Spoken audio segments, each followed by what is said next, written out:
तडक्यामध्ये आपलं स्वागत आहे। आज आपण बनवणार आहे अंड्याचं पिठलं। त्यासाठी आपल्याला लागणारे बारीक चिरलेले कोथिंबीर, डाळ्यांचं कूट, 4 अंडे आणि हे आहे लसणाचं तिखट जे आम्ही आमच्या घरच्या याच्यात यूज करतो।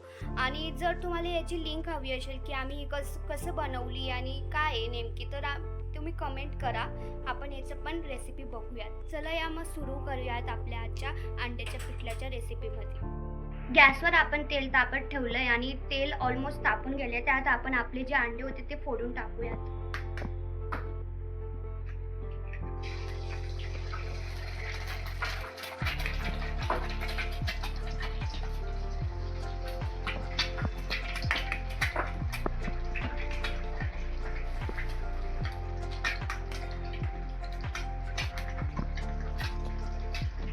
अंडे आपण आता टाकले, त्यांना हलवून घेऊया।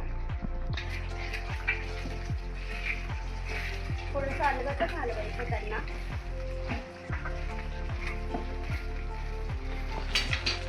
अंडे आपण आता यांना थोडेसे फ्राय होऊ देऊ, मग त्याच्यात आपण थोडंसं मीठ आणि आपली जी लसणाची चटणी होती ती टाकूयात। 2 मिनिटं आपण याला फ्राय होऊ देऊ। अंडे आपले आता फ्राय झाले, त्यात आपण थोडंसं मीठ टाकूयात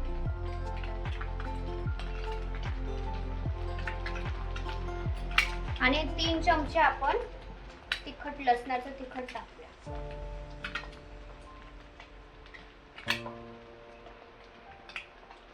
तर यांना हलवून घेऊया।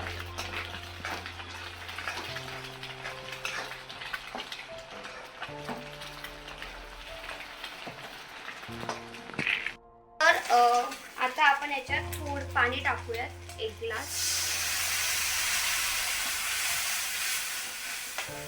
आणि जे कूट आपण बनवलं होतं आपल्या सोयीनुसार पाणी टाकू शकतो। मी इथं 2 ग्लास टाकलंय आणि त्याला ना उकडू द्यायचे आधी। चांगलं उकडल्यानंतरून मग आपण त्याच्यात आपण जे कूट बनवलं आहे ते टाकायचंय आणि मग वरतून कोथिंबीर टाकूयात। मग आपलं पिठलं रेडी होणार आहे।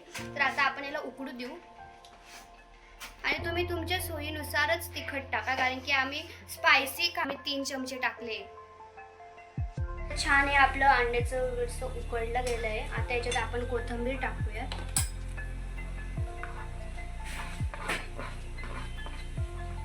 कोथिंबीरने ना स्वाद येतो, म्हणून ना कोथिंबीर यूज करायची।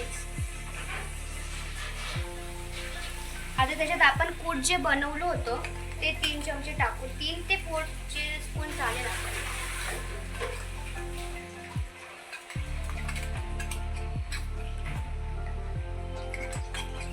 त्याच्याने काय होईल, पिठल्याला चांगला घट्टपणा येईल। तर हे कूट आपण टाकलंय, त्याला हलवून घेऊया। तुम्ही जेवढं कूट टाकणार ना तेवढं घट्ट होईल। सो तो तुम्ही तुमच्याप्रमाणे जेवढं घट्ट करायचं असेल तेवढं तुम्ही कूट टाका। अशी हिला उकडू द्यायची आहे। ही झाली आपली 2 मिनिटं उकळल्यानंतर आपलं पिठलं हे रेडी आहे। झाल्यावरती मी तुम्हाला सर्व करून दाखवेल।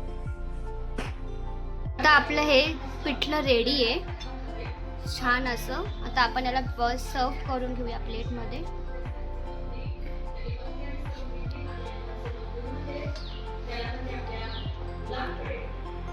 कोथिंबीरमुळे हे एकदमच छान दिसतं, दिसायला पण आणि खायला पण खूप चविष्ट लागेल। तुम्ही नक्कीच ट्राय करून बघा।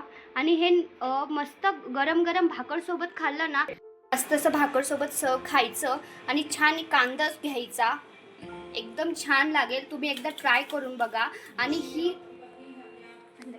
रेसिपी तुम्ही सुद्धा ट्राय करा आणि मला कमेंट करून सांगा तुम्हाला कशी वाटली आमच्या घरची स्टाईलची अंड्याचं पिठलं।